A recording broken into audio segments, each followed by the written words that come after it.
So, let us continue with our lectures on linear algebra for data science. We will continue discussing distances, hyperplanes, half spaces, eigenvalues and eigenvectors in this lecture and the lecture that follows this lecture. So, what we are going to do is we are going to think about the equations in multidimensional space, and then think about what geometric objects that these equations represent. So, let us look at what equations mean from a geometric viewpoint. To do this, let us start with two dimensions. Let us assume that we have a two dimensional space in x 1 and x 2, and let us also assume that we have one equation that relates the variables x 1 and x 2, which is a x 1 plus b x 2 plus c equal to 0. So, we want to understand what geometry this equation represents. It turns out in this case of the two dimensional space, this equation represents a line which is depicted here. So, a single equation in a two dimensional space represents a line. So, one might ask what does two equations represent, and to understand this, if you look at a picture like this, let us say I have one equation which is a line, let us draw the other equation which is also a line. Then if both of these equations have to be satisfied, then that has to be this intersecting point. So, two equations in two variables represent a point if these equations are solvable together. Now, if you have no relationships between these variables, then we would say that we are representing all the points in the two dimensional space, and there is no relationship that constrains these points to either lie on a line or be a single point and so on. Now, let us look at this equation and then rewrite it in a form that is generally used, and that form is the following, which is n transpose x plus b equal to 0. N is this column vector that is defined here, x is a vector of variables x 1 and x 2, and if you do a one to one comparison between this equation and this equation, you will see that b equals c. So, a general equation can be written in this form, n transpose x plus b equals 0. Now, we want to understand what this n depict in this example. Now, if you look at this picture here, we have shown n as a normal to this line, and let us see why that is true. To see that, let us first start by looking at 2 points on the line. So, let us start with this point x 1 and then x 2. Notice that both these points are on the line. So, when I substitute x 1 into the equation for the line, it should satisfy it, which is what is shown here, n transpose x 1 plus b equals 0. And when I substitute x 2 into the line equation, that should also satisfy. So, n transpose x 2 plus b equals 0. Now, what you could do is you could subtract the first equation from the second equation, the b's will get cancelled, you will have n transpose x 2 minus x 1 equals 0. Now, let us interpret this equation. From vector addition, you know that if I have x 1 minus x 1 is in this direction. So, when I do x 2 minus x 1, I am adding x 2 and minus x 1, which is equivalent to starting from here and going here, which is basically through vector addition in the direction of this line. So, what this equation basically tells us is that this is in the direction of the line, and from our orthogonality lecture we saw before, we said if A transpose B equal to 0, then A and B are orthogonal. Since n transpose this quantity is 0 and this quantity is in the direction of the line, n has to be perpendicular to the line. So, this is a very important idea that we will use in data science quite a bit when we look at linearly separable classes and then classifying classes that are linearly separable. Now, if you want to extend this and then ask the question, if I have one equation in a 3-dimensional space, what does that represent? Now, the form of the equation will be very similar. You will have something like this here, and n now would become, supposing you have 3 variables x1, x2, x3, n could be n1, n2, n3. So, the same equation would be n1 x1 plus n2 x2 plus n3 x3 plus b equals 0. So, which is n transpose x plus b equals 0. So, irrespective of whatever is the dimension of your system, you can always represent a single linear equation in this form, n transpose x plus b equals 0. Now, we ask the question as to what a single equation would represent in a 3-dimensional space, and in a 3-dimensional space a single equation would represent a plane, a 2-dimensional object. The way to see this is, in 3 dimensions we have 3 degrees of freedom. If you write one equation, you are taking away 1 degree of freedom. So, we are left with 2 degrees of freedom, and a 2 degree of freedom object is basically a plane, and this is what is shown here.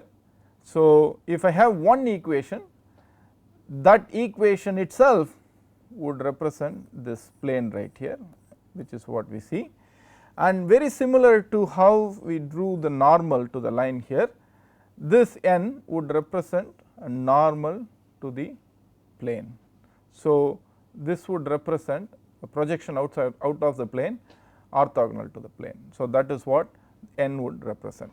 So, in 3 dimensions, one equation would represent a plane, and in 3 dimensions 2 equations would represent a line, because we have 3 degrees of freedom. If you take away 2, then you have 1, a 1-dimensional object is a line, and if you have 3 equations, then you have 3 minus 3 equals 0, a 0-dimensional object would be a point, and this would be a point as long as these 3 equations are consistent and solvable. Now that we have talked about what equations represent and so on, one of the things that we are quite interested in, and you will see this again and again in data science as we teach some of the algorithms later, such as principal component analysis and so on, we are always interested in projecting vectors onto surfaces. The reason why we are interested in doing this is because many times we might want to represent data through a smaller set of objects or a smaller number of vectors. So, in some sense the data cannot be completely represented by these vectors. So, we might ask the question as to what is the best approximation for this data point based on the vectors that I want to represent this data point with. So, this is a very important question that we will keep asking again and again. You will understand this in much more detail and clarity once we talk about some of the data science concepts. For now, I am just going to treat this mathematically and then explain to you how we do projections and what are the equations that we can get for writing down projections. The interpretation for this and the use for this in data science is something that we will see as we go along this course later. So, let us take a very simple example. Let us assume that I have a plane which is shown here in this picture. Since I have a plane, basically we are looking at a 3-dimensional space. A plane has to be represented by 2 dimensions because it is a 2-dimensional object. Let us assume that the basis vectors for this plane or nu1 and nu2. We have already discussed what basis vectors are in a previous lecture. So, for a 2-dimensional object we will need 2 basis vectors. So, let us assume these basis vectors are nu1 and nu2. Just to recap, what these basis vectors are useful for is that any line on this plane basically can be written as a linear combination of nu1 and nu2. That is what we described before, that these basis vectors are enough to characterize every point or any vector on this 2-dimensional plane. So, any vector can be written as a linear combination of nu1 and nu2. Now, the way this picture is drawn, you would see that this is the plane and I have, let us say, a vector that is coming out of the plane. So, this is not clearly in the plane. So, it is projecting out. So, from the data science viewpoint, if you want to make an analogy, what we are saying here is that I have a data here x, which is represented by this vector. I want to write this simply as only a function of nu1 and nu2. So, in other words, I want to represent this vector x in a 2. I cannot do it exactly projecting out of the plane. So, I might ask what is the next best thing that I could do in this case. It turns out the next best thing to do would be to project this vector onto the plane, because ultimately however I write this vector with only this 2 basis vectors, it has to be on the plane. Now, there are many vectors on the plane. I want to find what is the best projection for this onto this plane. So, a common sense idea would be to say I want a point here which I write, and if this is the projection of this vector, I want this distance to be minimized. So, you can see why that is. Think about this, if you keep projecting it back to the plane, if this is the closest point, if the vector is already in the plane, it would be the same vector that is also the projection, right. So, as soon as this vector goes up slightly outside the plane, I want it to be projected back, so that it is closest to that point of projection. So, how do we explain these concepts mathematically? So, we do that here. First, x hat is the projection of x onto a lower dimension, in this case 2 dimensions, and since x hat has to be in the lower dimension, we already know that it can be written as a linear combination of nu1 and nu2. So, x hat is c1 nu1 plus c2 nu2. The c1 and c2 are yet to be determined. So, we do not know what those are. We are going to try and determine these two using this idea of projection. So, what we are going to say is that if this is the projection, then the closest point from here would be when I draw a perpendicular or drop a perpendicular onto the plane. So, as long as these 2 points when I connect by vector n, that vector is perpendicular to this plane, then I would have found the closest point on this plane, which is what I am going for in terms of projections. So, using vector addition, again we can start from here, let us say, and this is x. So, x can be written as x hat plus n, which is what is written here, and x hat has been expanded to be c1 nu1 plus c2 nu2. Notice that while we write this, the fact that we are using a projection comes from this n being perpendicular to the plane. So, what does n being perpendicular to the plane mean? If n is perpendicular to the plane, then we know that n transpose nu1 or nu1 transpose n, both are the same, will be 0. Similarly, n transpose nu2 equal to nu2 transpose n will also be equal to 0. So, these are two facts that we will know if n is perpendicular to the plane. So, how are we going to use this to calculate c1 and c2 is what I am going to show you in the next slide. So, let us first take this nu 1 transpose n equal to 0, the first equation I wrote. Let me write n as this from the previous slide, because x was C1 nu 1 plus C2 nu 2 plus n. I simply move C1 nu 1 and C2 nu 2 to the other side, and I have this equation right here. Now, when I expand this equation, I will get nu 1 transpose x minus C1 nu 1 transpose nu 1, and I will also have another term which would be here minus C2 nu 1 transpose nu 2. Now, as the first case, I am going to show you how you do projections onto orthogonal directions. Now, if these two directions are orthogonal, the basis vectors themselves are orthogonal, then we know that this will be 0. That is the reason why this term drops out, and I have nu 1 transpose x minus C1 nu 1 transpose nu 1 equals 0. Take this to the other side and then bring nu 1 transpose nu 1 to the denominator, then you will get C1 equal to nu 1 transpose x divided by nu 1 transpose nu 1. Now, you could use the same idea and then do the calculations for nu 2 transpose n equal to 0, and when you do this, again you use this fact that nu 2 transpose nu 1 or nu 1 transpose nu 2 equals 0, because these are orthogonal directions, and then you will end up with this equation for C2, which will be nu 2 transpose x plus nu 2 transpose nu 2.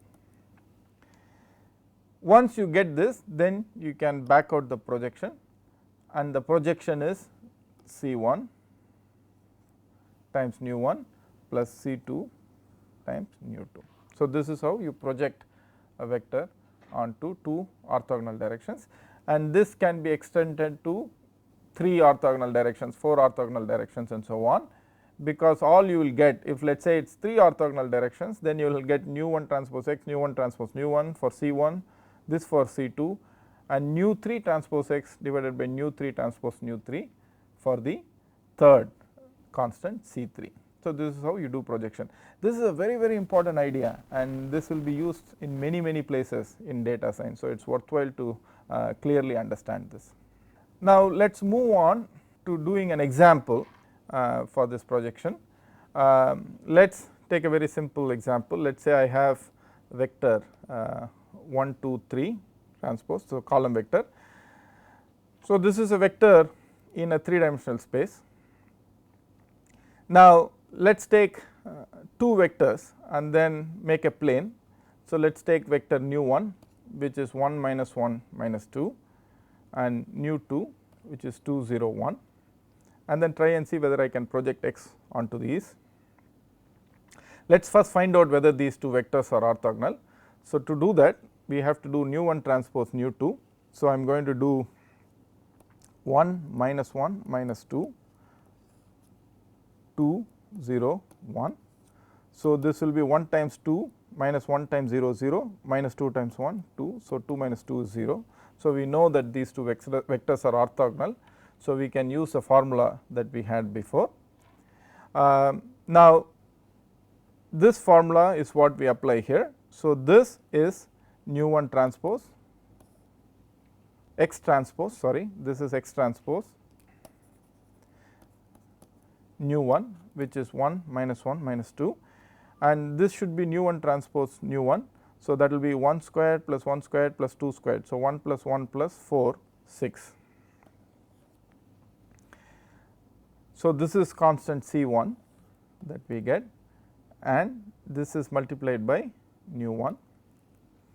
And if you look at the second term here, so this is x transpose, this is nu 2 2 0 1, and this should be nu 2 transpose nu 2. So, this should be 2 squared plus 0 squared plus 1 squared, which is 5, and we have this vector nu 2. So, once you simplify this further, you get the projection as the following. So, my original data vector 1 2 3, when it is projected onto a space spanned by these 2 basis vectors, becomes this. So, in other words, if I had a data point 1 2 3 and then I say I want to represent this with only two vectors that I had identified before for whatever reason it might be, then the best representation is the following, is what this projection says. Now, we talked about projecting onto a certain number of directions, and we also talked about projections when these directions are orthogonal. I am going to generalize this in the coming slides, so that we have a result that is general and can be used in many places. So, I am going to look at how we can project these vectors onto general directions. So, let us consider the problem of projection of x onto a space spanned by k linearly independent vectors. Okay. Now, I have dropped this notion of orthogonal here. I am simply saying these vectors are independent. As before, since I want to project x onto k linearly independent vectors, I am going to represent that projection as x hat, and because this x hat is in a space spanned by this k linearly independent vectors, I can write this as a linear combination of these k vectors, which is what I have written here. So, if you expand this, you will get C1 nu 1 plus C2 nu 2 and so on plus Ck nu k. Notice in this equation, it is important to really understand this carefully.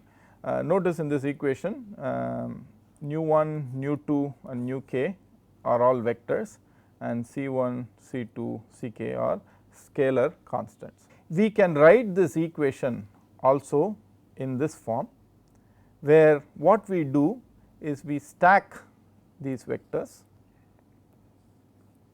into a matrix. So, for example, if x is in an n dimensional space Rn, then we would assume that each of these vectors are also in Rn. So, nu 1 to nu k are all element of Rn,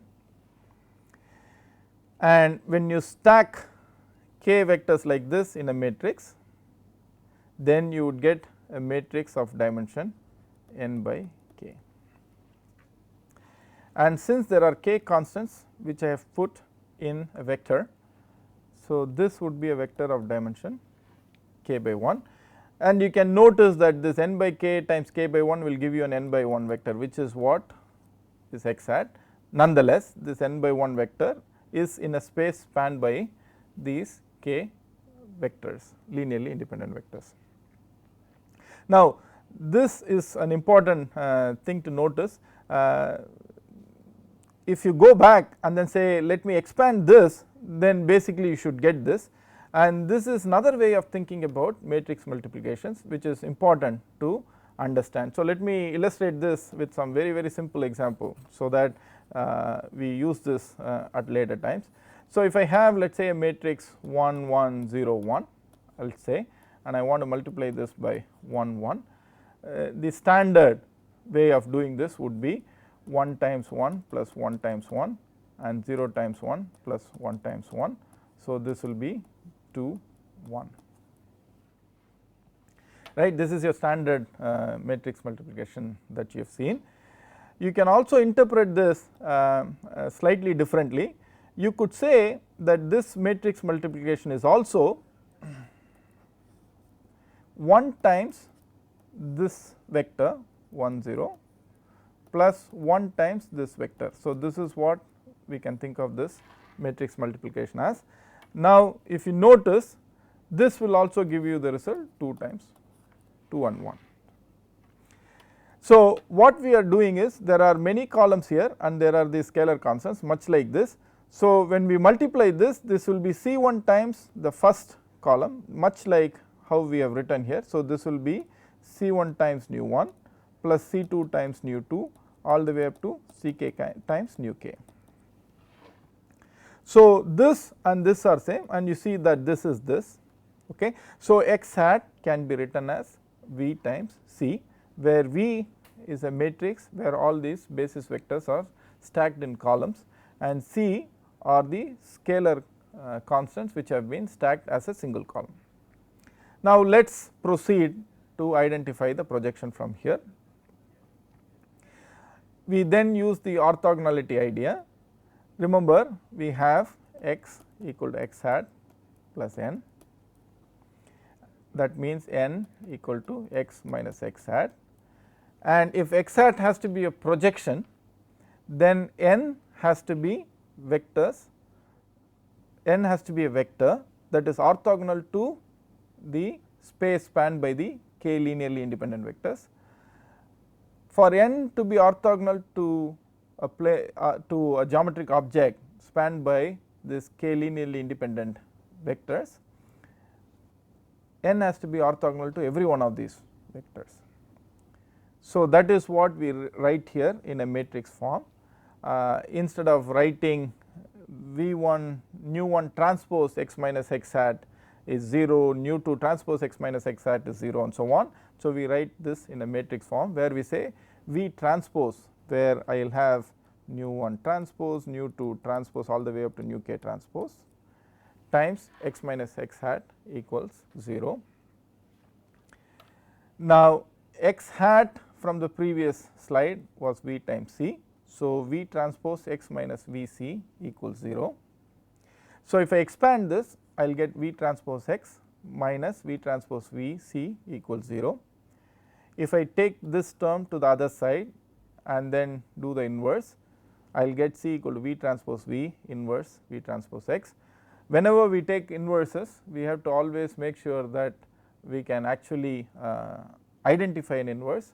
In this case, I will be guaranteed to have an inverse for V transpose V if the columns of V are linearly independent, and the fact that we have chosen these basis vectors as linearly independent already assures us that those are linearly independent. So, this inverse is something that exists. Once we calculate this c, we know x hat is V times c. So, I simply plug this c back in and I get the expression for projection. So, this is how you do projection onto general directions. Now, this is a very important idea that is used in several data science algorithms. In fact, this is a backbone for something called principal component analysis, and this is also used in many other machine learning algorithms. So, it is important to understand this idea very clearly.